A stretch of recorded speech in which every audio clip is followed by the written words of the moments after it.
జై శ్రీరామ్. అందరికీ నమస్కారం. వెల్కమ్ టు న్యూస్ అఖండ.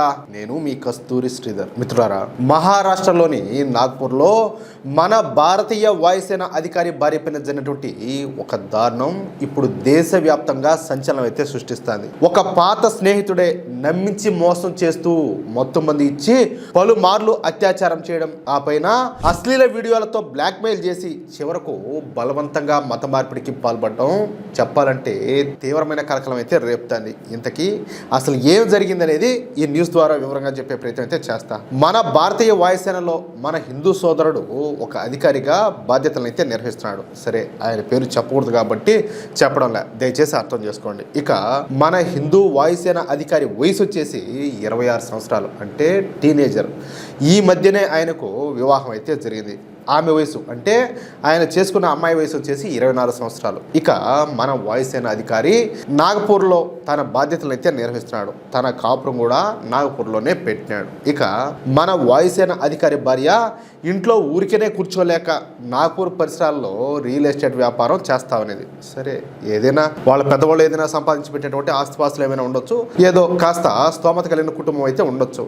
ఈ క్రమంలోనే మన హిందూ మహిళకు స్కూల్ రోజుల్లో పరిచయస్తుడైన అయాజ్ తాజ్ మదారే అనేటటువంటి ఒక వ్యక్తి ఆమెకు వ్యాపారంలో సహాయం చేసే నేపంతో దగ్గరైనాడు. వాడి వయసు కూడా 26 సంవత్సరాలే. ఆ విధంగా మన హిందూ యువతకి అన్నింటిలో సాయం చేస్తూ మన హిందూ మహిళకు నమ్మకస్తుడిగా మారిపోయినాడు. వీడు అంటే ఎవడు? ఈ నిందితుడైనటువంటి అయాజ్ తాజ్ మదారే బాధిత మహిళ ఇద్దరు కూడా గతంలో ఒకే స్కూల్లో చదువుకున్నారు. అయితే ఒక ప్రాపర్టీ వివాదం నేపథ్యంలో ఆ ఇద్దరు కూడా కలుసుకున్నారంట. ఇక అప్పటి నుంచి ఇద్దరు కలిసి రియల్ ఎస్టేట్ వ్యవహారాలు అయితే చూసుకోసాగినారు.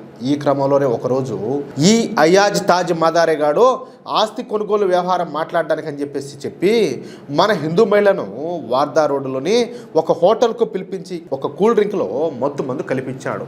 అంటే వాడి బుద్ధి అయితే చూపించాడు. ఆమె స్పృహ కోల్పోయిన సమయంలో ఆమె పైన అత్యాచారానికి పాల్పడినాడు. అంతేకాకుండా వాడు చేసినటువంటి ఆ అఘాయిత్యాన్ని అశ్లీల వీడియోలు అలాగే ఫోటోలుగా రికార్డ్ చేసినాడు. ఆ వీడియోలను ఆమె భర్తకు పంపిస్తానని సోషల్ మీడియాలో పెడతానని చెప్పేసి బెదిరిస్తూ చాలాసార్లు లైంగిక దాడికి అయితే పాల్పడినాడు. అంతేకాకుండా ఆమె నుంచి సుమారుగా 4 లక్షల రూపాయల వరకు వసూలు కూడా చేశాడంట. అంతేకాకుండా ఆ జిహాదీగాడు తరచుగా ఒక ద్రవాన్ని అంటే ఒక కెమికల్ను బాటిల్లో తెచ్చి తాగమని చెప్పేసి బలవంతం చేస్తా ఉన్నాడు. దానిని హిప్నాసిస్ అని లేదా క్షుద్ర విద్య అంటే బ్లాక్ మ్యాజిక్ గా చెప్తూ తన ఆధీనంలోకి తెచ్చుకోవడానికి ప్రయత్నాలు అయితే చేస్తా ఉన్నాడు. మనం ఒకసారి ఈ లవ్ జిహాద్ చేసే వాళ్ళు ఈ జిహాదీ డ్రగ్ ను ఒకదాన్ని ఉపయోగిస్తా ఉన్నారని చెప్పేసి మనం గతంలో కూడా ఒక న్యూస్ లో చెప్పుకున్నాం. అర్థమవుతుందా? ఇది కూడా అలాంటిదే. వేధింపులు అంతటితో ఆగకుండా ఆమెను ఇస్లాం మతంలోకి మారాలని చెప్పేసి ఈ నిందితుడు తీవ్రమైన ఒత్తిడి కూడా తెచ్చాడు. మే 31న నిందితుడైనటువంటి అయాజ్ మదారే తన అనుచరుడైనటువంటి అమిన్ షేక్ తో కలిసి మన హిందూ వివాహిత మహిళను కల్మేశ్వర్ ప్రాంతానికి బలవంతంగా తీసుకోమన్నాడంట. ఇక అక్కడ హజ్రత్ మౌలానా అనేటటువంటి ఒక మత పెద్ద సమక్షంలో సాంప్రదాయ కార్యక్రమాలు నిర్వహించి ఆమెతో బలవంతంగా కబూల్ హై అని చెప్పేసి అనిపించినారు.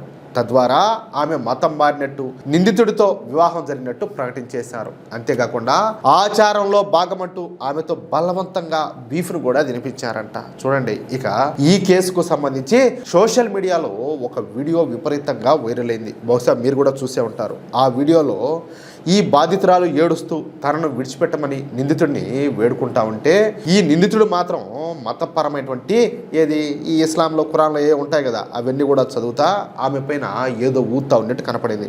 ఈ వీడియోనే కేసు దర్యాప్తులో పోలీసులకు అత్యంత కీలకమైన సాక్ష్యంగా మారింది. దీంతో ఇక ఆ జిహాదీల బాధలు పడలేక ఇటీవల సెలవుల పైన ఇంటికి వచ్చినటువంటి భర్తకు మన హిందూ మహిళ ఈ జరిగినటువంటి దారుణాన్ని అంతా కూడా పోసగుచ్చినట్టు వివరించింది. వెంటనే ఈ దంపతులు ఇద్దరు కూడా సోనేగావ్ పోలీస్ స్టేషన్లో ఫిర్యాదు అయితే చేశారు.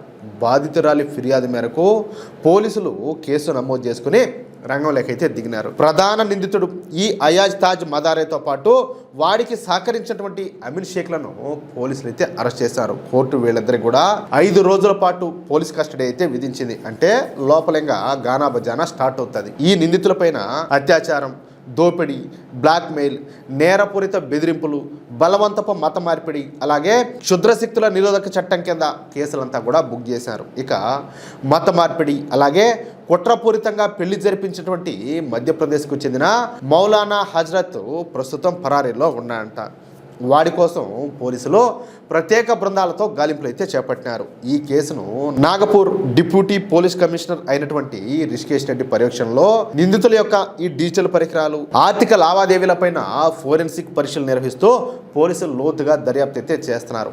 దేశ రక్షణలో ఉండేటటువంటి ఒక IAF అధికారి భర్త లేని సమయంలో ఒక పాత స్నేహితుడే నమ్మక ద్రోహానికి ఉడిగట్టి మహిళా భద్రతను ప్రశ్నార్థకం చేసినటువంటి ఈ ఉదంతం ఇప్పుడు తీవ్రమైన దిగ్భ్రాంతిని అయితే కలిగిస్తుంది. అంటే చూడండి, వాడు ఒక జిహాదీ అయినప్పటికీ తన చిన్ననాటి స్నేహితుడు అన్న ఒకే ఒక్క కారణంతో చేరదీసినందుకు వాడు తన పంది బుద్ధిని అయితే చూపించాడు. అర్థమైందా? తన జిహాదీ నికృష్ట పనులకు తెరలేపినాడు. అందుకే నేను పదే పదే చెప్తా ఉంటా, జిహాదీలకు దూరంగా ఉండండి, జిహాదీలను దగ్గరకు రానివ్వకండి అని చెప్పేసి. ఈ మధ్యనే ఒక రాజకీయ నాయకుడు, అంటే ఇలా సంబంధించిన ఒక మాట చెప్పినాడు, ప్రతి ఒక్క ముస్లిం కూడా మీకు నలుగురు స్నేహితులుగా చేసుకోండి అని చెప్పేసి.